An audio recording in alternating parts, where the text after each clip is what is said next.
Hello guys, सबैजनालाई welcome छ आज मेरो न्यू ब्लगमा। आज चाहिँ म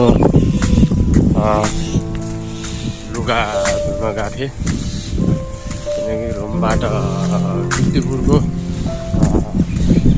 रुमबाट धेरै टाढा जानुपर्छ क्या लुगा धुन चाहिँ।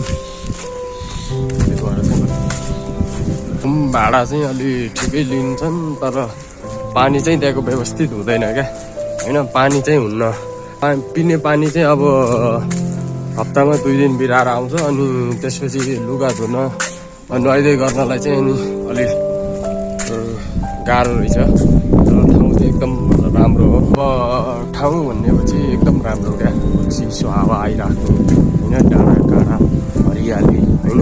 अब भ्याली जस्तो त्यस्तो अब हुन्छ नि त, गल्ली गल्ली हुन्छ, अलिक गाह्रो हुन्छ नि त। यता त्यस्तो चाहिँ छैन, तर चाहिँ एकदम राम्रो छ।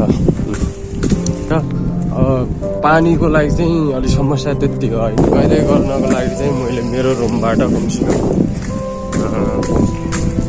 15-20 मिनटको बाटो हिँड्नुपर्छ क्या। आधी घन्टा, लगभग आधी घन्टा हिँडेर मैले कहिले गर्न जानुपर्छ।